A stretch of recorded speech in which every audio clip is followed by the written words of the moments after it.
विशिष्ट शिक्षक और बीपीएससी शिक्षकों को सेवा निरंतरता देने की बात चल रही है।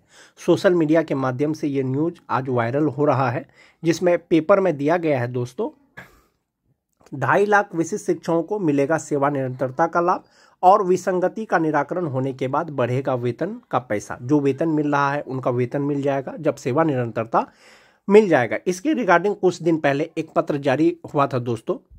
विशिष्ट शिक्षक और बीपीएससी शिक्षक दोनों प्रकार के शिक्षकों को सेवा निरंतरता देने हेतु अनुशंसा किया गया था।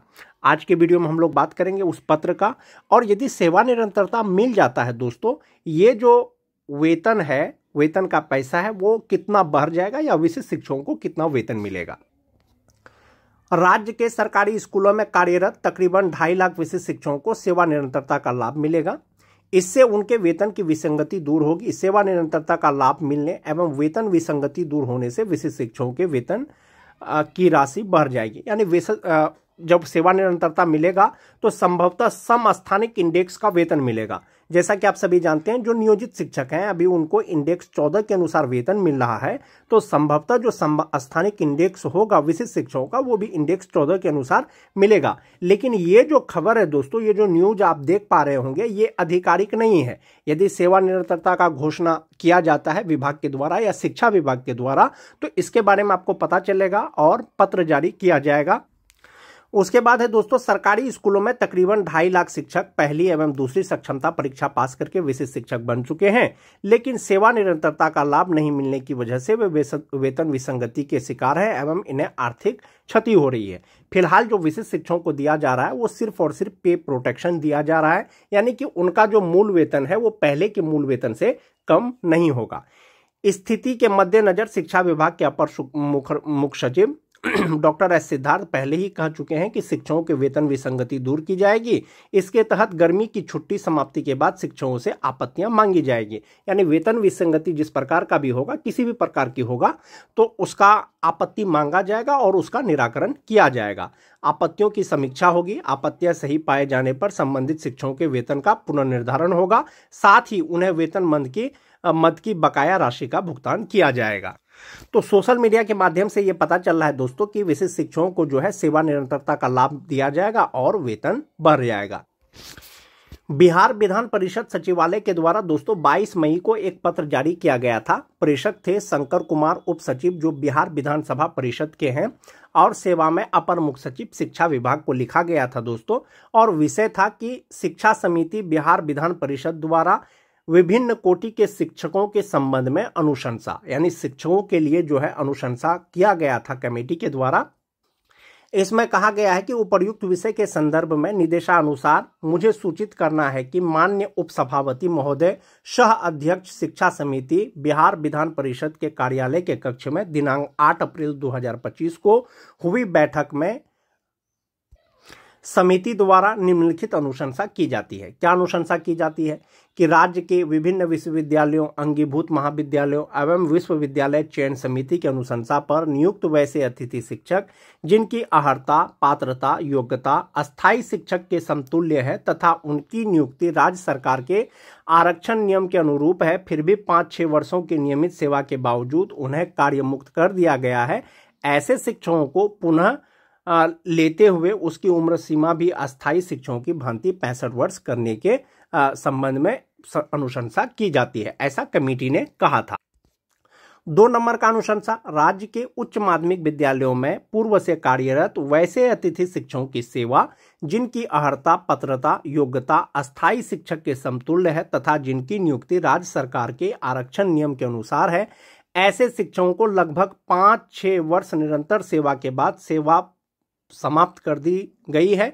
ऐसे शिक्षकों को सेवा में पुनः लेते हुए उनकी उम्र सीमा भी अस्थायी शिक्षकों की भांति 60 वर्ष करने हेतु समिति अनुशंसा करती है।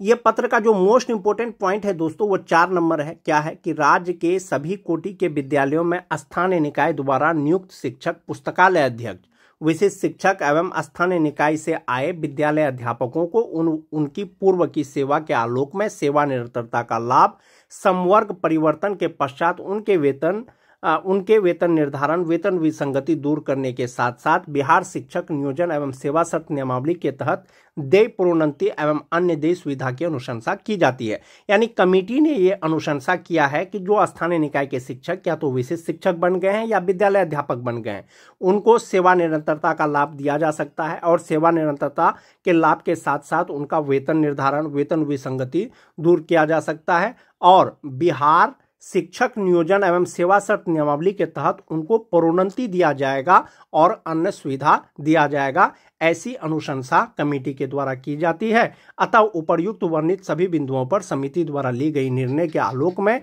सहानुभूति पूर्वक विचार करते हुए अग्रतर कार्रवाई की जाए। अपर मुख्य सचिव शिक्षा विभाग को लिखा गया है दोस्तों कि इस पर विचार किया जाए और इस पर अग्रतर कार्रवाई की जाए। जैसा कि आप देख पा रहे होंगे, ये 22 मई का लेटर है दोस्तों, 22 मई 2025 का लेटर है और शिक्षकों के समस्या के समाधान के लिए उनको सेवा निरंतरता लाभ देने हेतु एक कमेटी का गठन किया गया था और वो कमेटी ने दोस्तों विशिष्ट शिक्षक और बीपीएससी शिक्षक दोनों प्रकार के शिक्षकों को सेवा निरंतरता देने हेतु अनुशंसा किया गया है।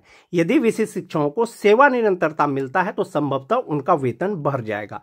जब सेवा निरंतरता मिल जाएगा तो उसका वेतन कितना बढ़ जाएगा या अभी कितना वेतन मिल रहा है उसको देख लेते हैं एक बार। सबसे पहले बात करेंगे दोस्तों वैसे नियोजित शिक्षक जिनकी नियुक्ति, जिसका नियोजन 2003-2005 में हुआ था, उनका जो नियोजित हैं, जो विशिष्ट शिक्षक नहीं बने हैं, उनका बेसिक पे जनवरी 2025 से 31,340 रुपया है। 55% डीए अगर जोड़ दें, 5% एचआरए जोड़ दें, 1,000 रुपया मेडिकल जोड़ दें तो उनका जो ग्रॉस सैलरी हो जाएगा दोस्तों वो 51,114 रुपया हो जाएगा और ईपीएफ में उनका 1,800 रुपया कटने के बाद 49,344 रुपया उनको इनहैंड सैलरी मिल रहा होगा। अगर वेतन संरक्षण की बात करें, जो अभी तक नहीं हुआ है, फिक्सेशन नहीं हुआ है विशिष्ट शिक्षकों का, यदि आने वाले समय में अगर फिक्सेशन होता है तो उनका जो फिक्सेशन होगा 2003 से 2005 वाले का, तो मूल वेतन 31,670 रुपया हो जाएगा और इसमें अगर डीए 55% लगा दें, एचआरए 5%, मेडिकल 1,000 लगा करके जो ग्रॉस सैलरी होगा वो 51,673 रुपया होगा और उनका एनपीएस अकाउंट में जमा होगा 4,909 रुपया अपना जमा होगा और इनहैंड सैलरी उनकी हो जाएगी 46,734 रुपया। ये जो है दोस्तों, ये वेतन संरक्षण के अनुसार बताया जा रहा है 31,670 पर।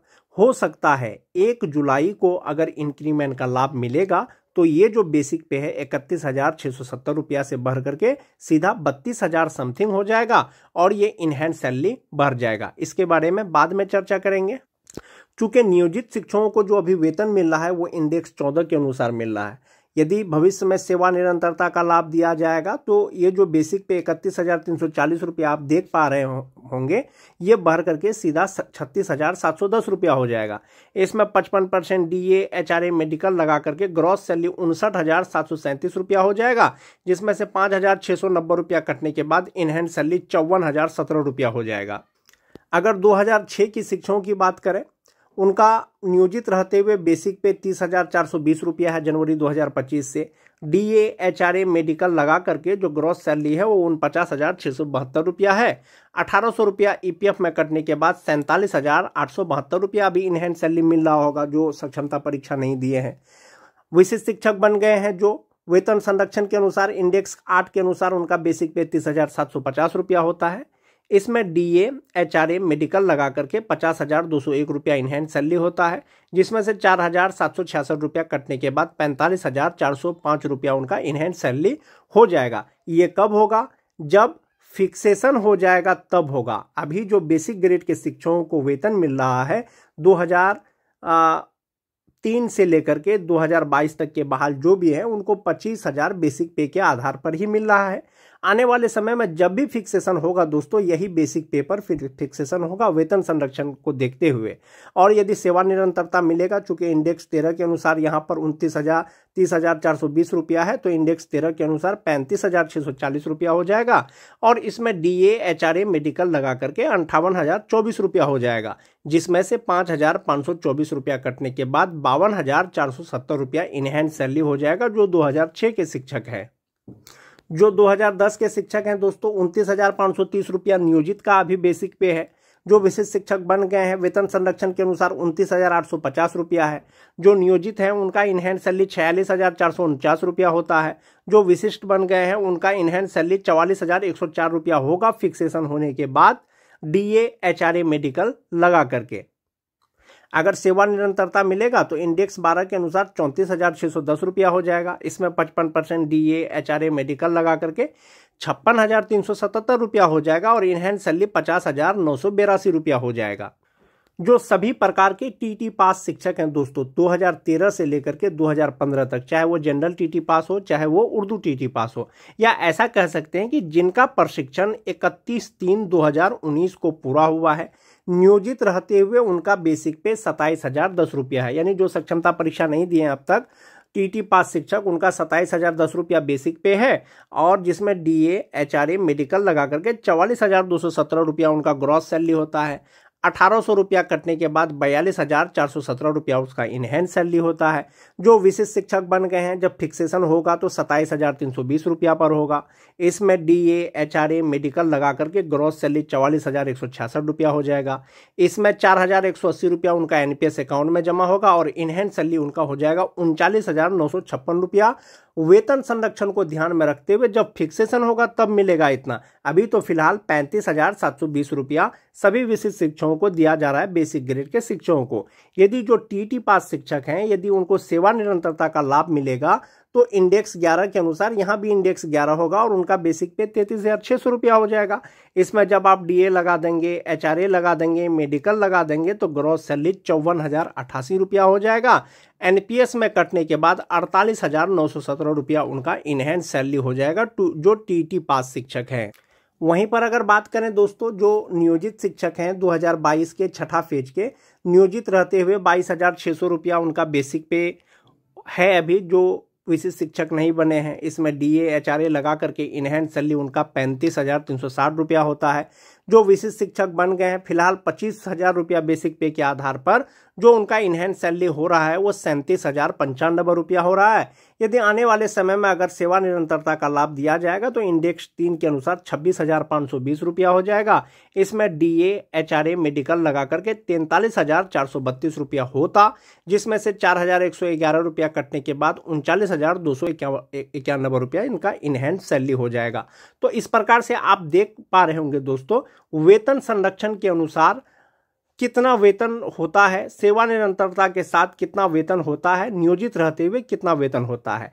आप एक बार ऐसे देख सकते हैं कि जो नियोजित हैं उनका इनहैंड सैलरी 49,344 रुपया और जो विशिष्ट शिक्षक बन गए हैं सेवा निरंतरता के बाद 54,017 रुपया और वेतन संरक्षण के बाद 46,734 रुपया जो 2003 से 2005 तक के हैं।